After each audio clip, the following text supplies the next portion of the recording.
Hello everybody. Today I can find perimeter and area of an image using image perimeter is the original perimeter times scale factor, and image area is the original area times the scale factor squared. When you're finding the area of the image, you're multiplying it by the scale factor squared. So let's get to it. I'm not going to develop the lesson. I'm just going to get right to it.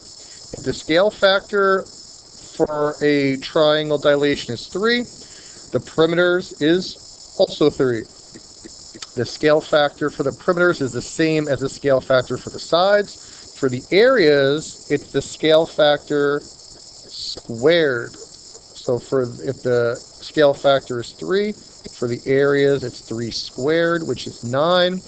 And for the angles, because when I dilate a shape, I'm creating similar triangles, and the angles are the same, the ratio or the scale factor for the angles is always 1, because the angles are always the same when I dilate a shape. So that's another concept that's incorporated into here. For the perimeters, you multiply by the scale factor. For the areas, you multiply by the scale factor squared.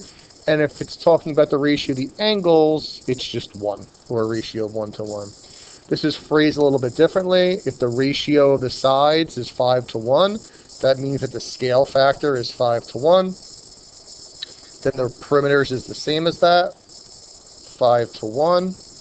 Areas is the square of that, so it's 5 squared and 1 squared, which would be 25 to 1. And the ratio of the angles is always 1 to 1. They're always the same. So again, for the perimeters, it's the same as the ratio or the scale factor. For the areas, it's the scale factor or the ratio squared. So if I have something like number 5 here, it says 2 triangles are similar. The ratio is 2 to 1. So if the ratio of the sides is 2 to 1, altitudes are considered side. That's the same. The perimeters are the same.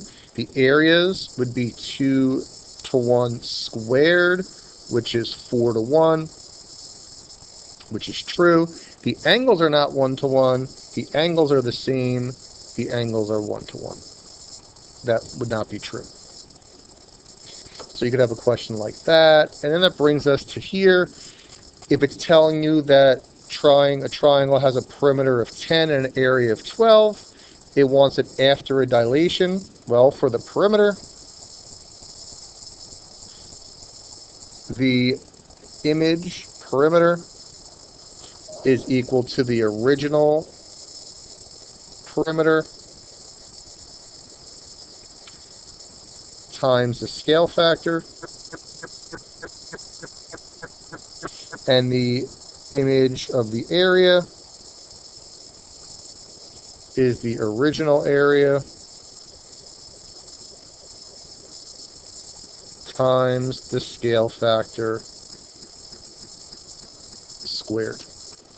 So for the perimeter, the original perimeter is 10, the scale factor is 2, 10 times 2 is 20. For the area, the original area is 12, the scale factor is 2, but I'm multiplying it by the scale factor squared. You can put this into the calculator if you want, or 2 squared is 4, and 12 times 4 is 48. Either way, 48 is your answer. For the perimeter, multiply by the scale factor. For the area, multiply by the scale factor squared. Perimeter, the original perimeter is 20, the original area is 15. For perimeter, I'm multiplying by the scale factor. For area, I'm multiplying by the scale factor squared. Use a calculator if you need to. That's 240. That's really what it is that you need to know. This is all just variations of that. So again, for the perimeters, multiply by the scale factor. For the areas, multiply by the scale factor squared. And the ratio of the angles is always 1 to 1. It's always a scale factor of 1 because the angles are always the same after a dilation. That's it. Goodbye.